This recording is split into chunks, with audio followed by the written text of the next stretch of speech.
Hey everybody, happy new year to all of you. Here's to wishing you a happy 2021. I hope you enjoyed your first full day of the new year. I decided to get off the internet on New Year's Eve and just chill, watch movies. Me and my friends, we did a Zoom call around like 10 minutes to midnight just to bring in the new year together. And yesterday, when I was supposed to be taking down my tree, because I take down my tree every January 1st, I decided to just stay in bed, and I ended up watching the first few episodes of season 3 of Cobra Kai. Now, I didn't even think I would like that show. Me and my old man, I think it was a couple months back, we ended up like just watching the first few episodes of season 1, like, oh, this is corny. But I had a crush on Ralph Macchio back in the 80s when he was Karate Kid. And we ended up liking it. We ended up watching like all 2 seasons. And so I ended up watching the first few episodes of the season yesterday. So I'm going to probably finish it off today and finally take this tree down because I got to go back to work on Monday. But anyway, that's not what y'all came here for. All right. But needless to say, Happy New Year to you guys. I'm wishing you health, happiness, good credit, and lots of love in the new year. Okay. And that's STEMI. Okay. If you ain't got it, because I ain't got mine yet.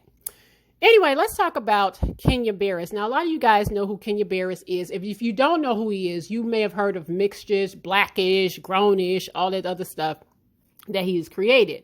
He also has a show on Netflix. So I'm going to read this article that I found in Atlanta Black Star because he filed a restraining order, or he's seeking a restraining order against his sister, his blood sister, Colette Barris. Okay, and let me explain why. So it says, Blackish creator Kenya Barris has asked the judge to grant him a restraining order against his sister, Colette Barris, TMZ reported. In documents obtained by the media outlet, Kenya Barris filed a temporary restraining order against Colette Barris, a teacher and writer.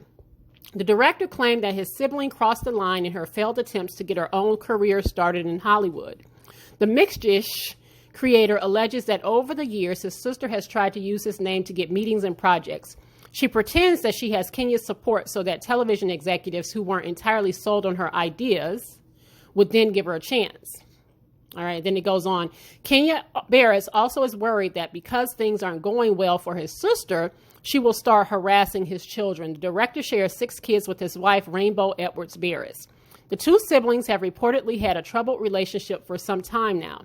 Aside from using his name to book meetings, Kenya Barris has said his sister pressured him to support her and other family members financially. The 46-year-old claimed that Colette sent him a letter demanding that he fund a film project based on one of her written works that she was trying to get off the ground.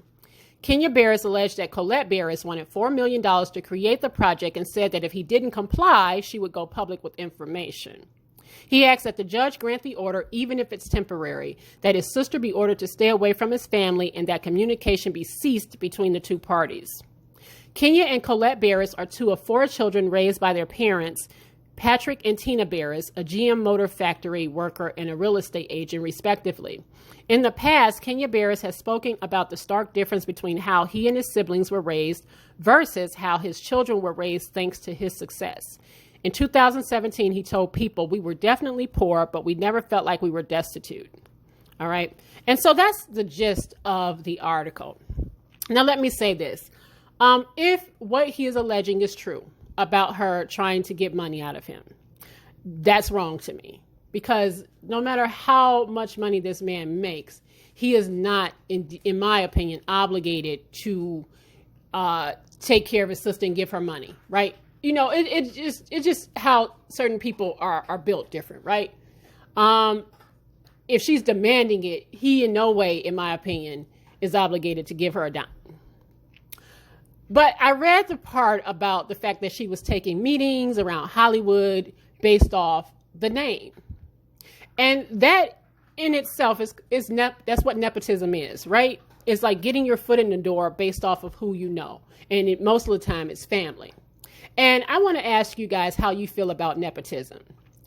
And the reason why I wanted to even bring this up is because I was thinking about this. When I read this article, I said, you know, Kenya Barris and I are around the same age, right? He's 46, I'm 45. We come up in that generation, 80s, 70s, something like that, right? Even in the people that's like in their 50s.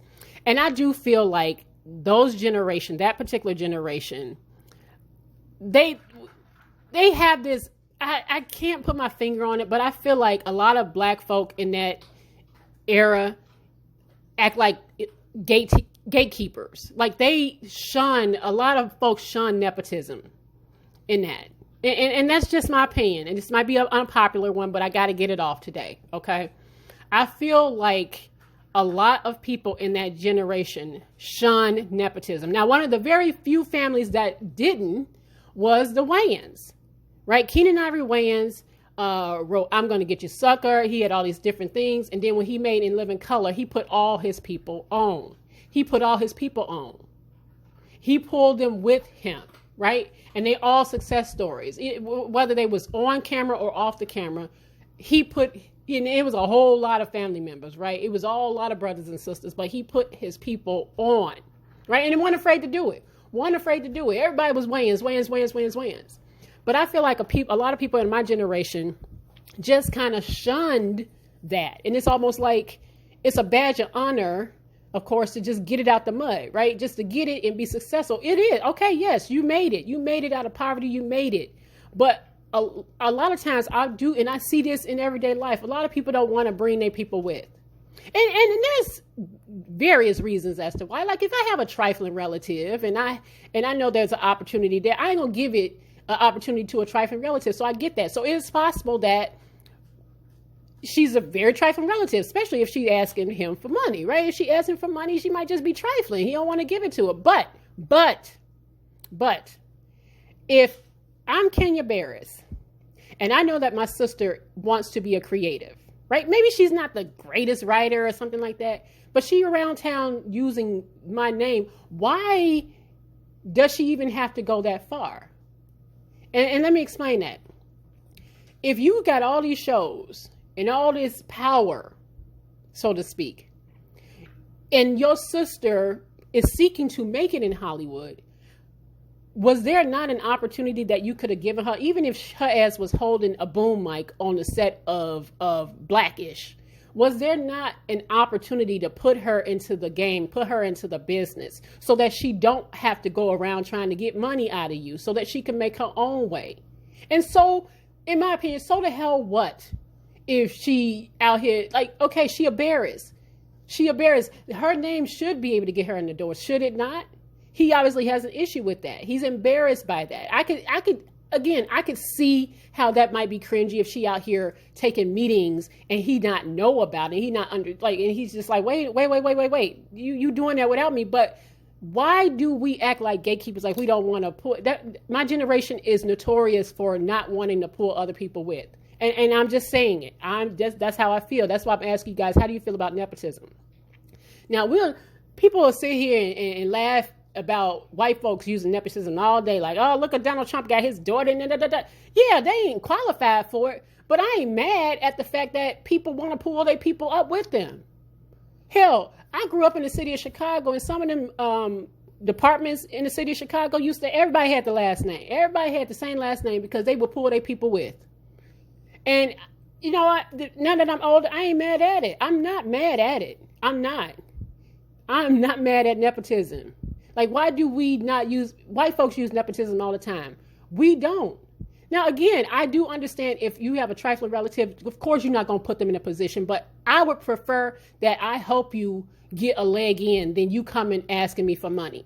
So I know Kenya Barris has a ton of pull where he could have put his sister in a position where she ain't got to ask or go around acting like she had his blessing. I'm just saying, even if it was a smaller position. And like I said, I don't know the whole story. I don't, but I'm just using him as an example of a bigger thing and how I feel like my generation just kind of shuns pulling other people with. I just feel I've always felt that way. I've always felt like my generation is just kind of like, go get it. Fine, go get it. But if I can help you get your leg in the door, put your foot in the door, as hard as we know it is, and I got pull, and I know that I could make some things shake, I can make some things move, especially a person in Hollywood, why wouldn't you? Right? So, like I said, how do you guys feel about nepotism? How do you feel about it? How do you feel about bringing people with in that regard? Right? And maybe things could be different. Maybe if he had a different mindset as to, Okay, I'm not going to give you money because I don't owe you nothing. He right. But if I can help you, I know you want to be a creative and you are a creative. How can I get you in the business so that you can now make your own way? A lot of Black people be like, nope, door closed. Door closed. Now, I could say a whole lot of stuff about this generation coming up, like the Zs, the Generation Z, and like the younger millennials. There's a lot of stuff that I could sit here and be like, oh, but there's a lot of stuff that I admire them about too. Especially the ones that you see out here, like these big success stories, these people out here. One thing I could say about them is that when they make it, they bring their people. They bring their people. It's like we gonna all make money. We all, and it's just like they all make a decision. They make a decision like we all about to make it. I'm making it, and I'm gonna help you make it too. So hell, if I'm the one, I'm here, I'm visible. I got visibility. You coming with. You gonna learn the business. You gonna do something. Okay, we all going to make it, and I just feel like my generation closed the door on that. And my generation, as much as we get annoyed by how white people use nepotism, when we have a lot of the opportunities to do the same thing, we will not do it. We won't do it. And I am not talking about trifling relatives. We all got there's relatives I would never in my life try to pull with me or try to give them a referral, try to tell them a situation. No, because I know they trifling and I don't want them using my name. And I get that. And again, this could be a situation as such. But considering he has so much leverage in Hollywood with all these shows that he has, and he sees that his sister wants to be a creative, and she has the itch for being a creative, was there not a possibility that he could have put her in a position to make her own way?